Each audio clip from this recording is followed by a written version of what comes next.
What's going on, guys, and welcome to another Premier League predictions. This one is for game week 10. I haven't done the Manchester United post-match recap and the player ratings from yesterday's game against Ammonia.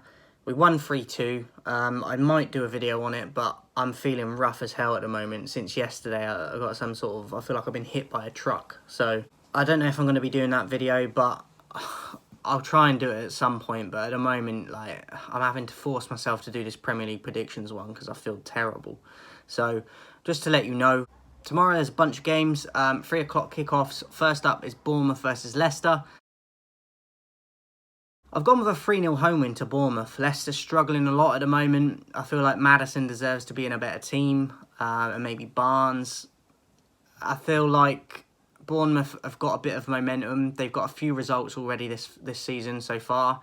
And I think they've surprised a few people in terms of getting a few wins already. So I think Bournemouth will get another 3 points being at home in this one. So I've gone 3-0 Bournemouth. Next up, we've got Chelsea-Wolves.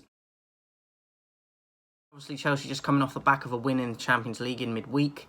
Up against a Wolves team that I think play quite good football at times, but they lack the goals. Defensively, they're always pretty good, but they just struggle to score enough goals. So, being at Stamford Bridge, I think Potter's done pretty well since he's took over there. I see Chelsea doing enough to get the 3 points, so I'm going to go 2-1 Chelsea. Next up, we've got Man City versus Southampton. The way City are going, I think they've already won the league, to be honest. Liverpool are not at it this year. I think Arsenal will probably get second place as it is. And Southampton can be one of the whipping boys at times. They've done it throughout consecutive seasons, so I feel it's not going to be a very nice afternoon for Southampton, especially at the Etihad as well. I've gone with a 7-0 Man City home win and Haaland to continue his form. Newcastle versus Brentford. I think it could make for a very exciting game and entertaining, scrappy but good football at the same time. The crowd is always great at St James's Park, getting behind their team. And Brentford are like how they play, so I think it could be one of the games of the weekend. I've gone for a home win in this one also. I've gone Newcastle 3, Brentford 1. The last game at 5:30 Saturday is Brighton versus Tottenham. Tottenham dropping points to Arsenal recently, bottling it as we come to expect with Tottenham with the quality they now have since Conte took over. You probably would have expected them to get something from that Arsenal game, but they didn't. Back to true form of bottling the big occasions. And Brighton, this new manager that's come in, I don't remember him from the past, to be honest. I don't know who he is, but he's doing a great job just taking over from what Potter did. Hasn't changed it up too much, and Trossard's on fire. Welbeck can chip in. They've got a few good players. That McAllister as well can bang a few goals. And just their style of football is very entertaining. And I want one of the best teams to watch in the league, I think. So I've gone for Brighton to do enough in this one, at home as well. 3-1 Brighton. Sunday's games, 2 o'clock kickoffs, 2 of them. Palace versus Leeds. I've gone for a 2-0 home win to Palace. I think Leeds can cause teams problems, but defensively, I think they're one of the worst in the league. But I do like what Marsh is doing there. I just think that they haven't got the overall quality and depth at times. And Palace is a hard place to go to, so I've gone with a Palace 2-0 home win. West Ham, Fulham. Fulham, very good start to the season, but I think Mitrovic is out with an injury. And West Ham struggling, obviously, as it is, which was last weekend, was Skamaka getting the goal. I think also Bowen scored, didn't he? But I've gone with West Ham to scrape this one with a 1-0 home win. And then 4:30, Arsenal versus Liverpool. Massive game. How Liverpool are struggling this season, I've actually gone with Arsenal for the win, and I haven't said that for years in this matchup. So I think Arsenal, I'm pleasantly surprised at how well they're doing. They're continuing it. They're showing more consistency, more fight. They've got a nastiness to them that has been missing for years.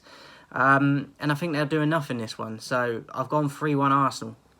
And then lastly for Sunday, 7 o'clock kickoff, we've got Everton versus Manchester United. Listen, the game last night, the Europa League, I said in the preview for that we've got a habit of making these types of games, making a meal of it, and we really did. 3-2 win, went 1-0 down, and then we were all over the place after we let the first goal in for quite a big period of the game. Ronaldo missed some gilt-edged chances. I felt a bit sorry for him, but he has to score for, at least one of them, I believe. Malacia, I think, after the first mistake for their first goal, fell apart. So there's a lot of issues still at this club. And Everton at Goodison Park is a horrible place to go. They make it scrappy. They fight like it's their life. And because of that reason, I don't think we've got that fight in us at the moment. And I haven't had for a while. So I've actually gone with an Everton win, 2-0. And then lastly, guys, Monday, 8 o'clock kickoff. We've got Nottingham Forest versus Aston Villa. Not sure who it is, but I've heard that Cooper has just signed another player for Forest. I'm not sure who it is, as I said, but their transfer window, I know they're struggling, but you can't say it's for lack of trying with the players they've brought in. It's just not gelling and not working. Against Villa, they've got a good opportunity here, Villa, to pick up points, but as do Forest, because both teams are struggling.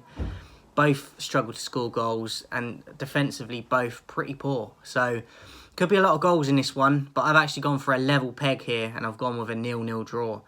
So that is my predictions for this week, guys. Let me know yours in the comments. And before I go, 2,000 subscribers by the 1st of December. But let's get there before that. Come and join me on the road to 2,000.